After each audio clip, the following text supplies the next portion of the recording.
Assalamualaikum warahmatullahi wabarakatuh. Perkenalkan, nama saya Nafisa Tunisa dari anggota PMR Wira SMK 2 Gandrung. Dan nama saya Rita Yumarsanda dari anggota PMR Wira SMK Bedutoma 2 Gandrung. Adanya kami di sini akan menceritakan berdirinya Palang Merah Indonesia. Berdirinya Palang Merah Indonesia sebetulnya sudah dimulai sebelum Perang Dunia Kedua, tepatnya 12 Oktober 1873. Pemerintahan kolonial Belanda mendirikan Palang Merah Indonesia dengan nama Nederlands Rode-Korps Afdeling Indië atau NERKAI yang kemudian dibubarkan pada saat pendudukan Jepang. Perjuangan pendirian Palang Merah Indonesia atau PMI awal 1932. Kegiatan tersebut dipelopori dari Dr. Andes RCL Senduk dan Dr. Andes Bader Johan dengan membuat rancangan pembentukan PMI.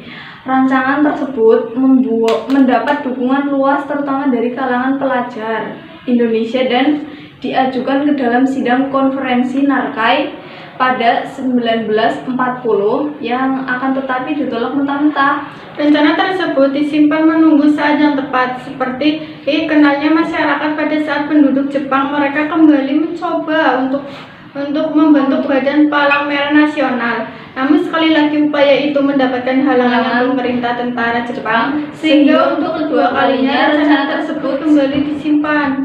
Proses pembentukan PMI dimulai 3 September 1945.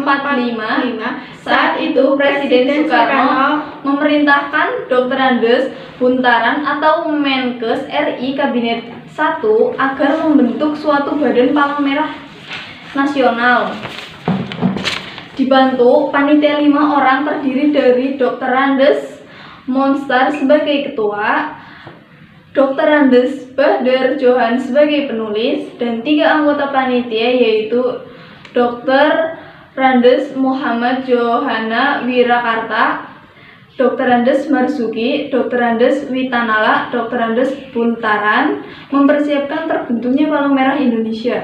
Tepat sebelumnya, setelah kemerdekaan RI 17 September 1945, PMI terbentuk. Peristiwa bersejarah tersebut hingga saat ini dikenal sebagai Hari PMI.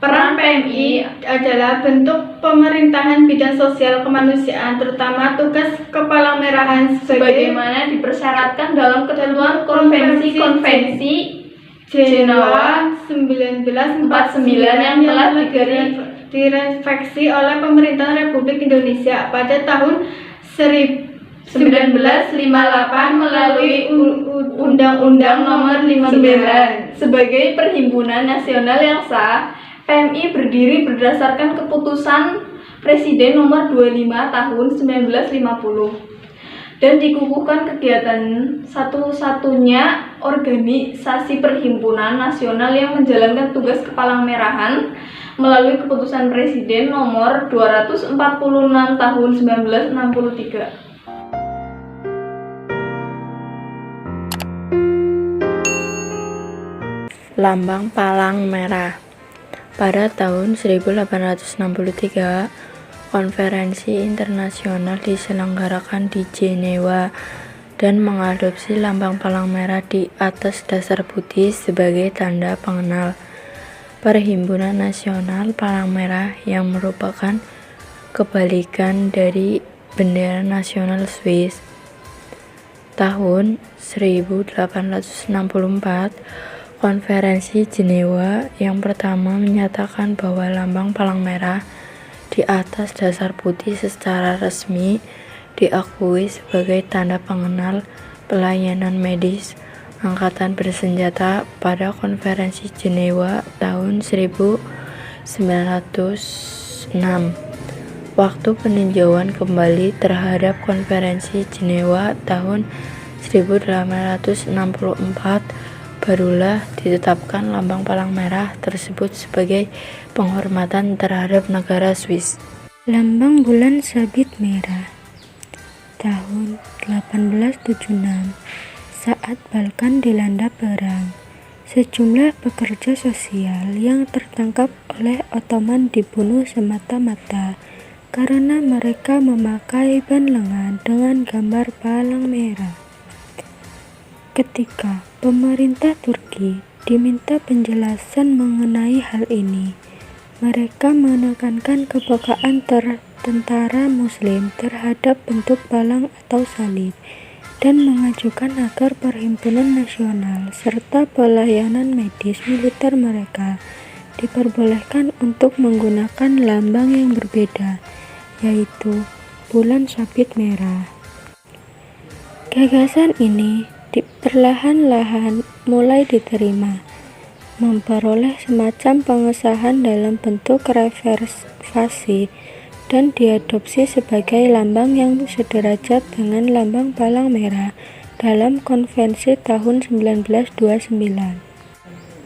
Lambang bulan sabit merah ini di atas dasar putih yang saat itu dipilih oleh Persia, sekarang Iran, diakui sebagai lambang pembeda dengan fungsi dan tujuan yang sama dengan lambang palang merah.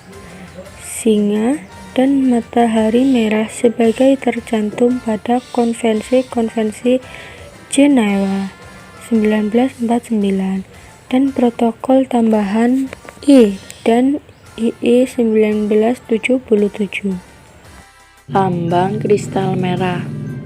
Pada tahun 2005, kristal merah di atas dasar putih diadopsi menjadi lambang alternatif apabila di suatu negara terjadi konflik bersenjata atau perang atau bencana, maka negara yang menggunakan lambang palang merah atau bulan sabit merah ICRC dan IFRC dapat menggunakannya secara khusus untuk kegiatan kepalang merahan yang dilaksanakan di daerah tersebut.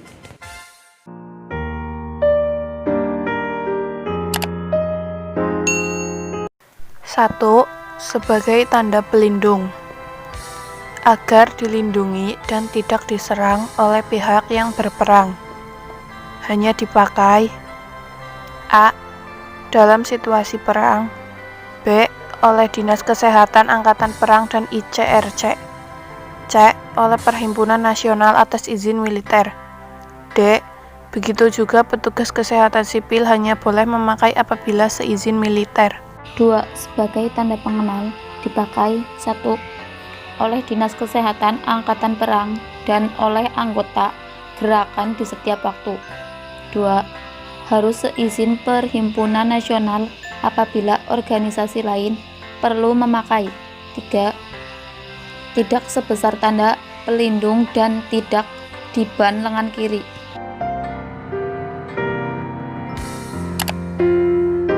1. Peniruan. Penggunaan lambang dengan warna dan bentuk yang mirip. Peniruan biasanya menambahkan tulisan atau gambar pada lambang. Yang kedua, penggunaan yang tidak tepat. Penggunaan lambang yang tidak sebagaimana mestinya, baik oleh pihak yang berhak maupun yang tidak berhak. Penggunaan yang tidak tepat biasanya mencantumkan lambang tanpa tambahan tulisan atau gambar lain. 3. Pelanggaran berat. Penggunaan lambang oleh pihak yang berhak namun digunakan untuk tujuan yang tidak sesuai dengan hukum humaniter internasional atau disingkat HHI. Misalnya mengelabui lawan dengan bersembunyi di balik tanda pelindung atau tanda pengenal. Nah, itu sejarah berdirinya Palang Merah Indonesia. Sekian dari kami. Wassalamualaikum warahmatullahi wabarakatuh. Sampai bertemu di video selanjutnya. Dah.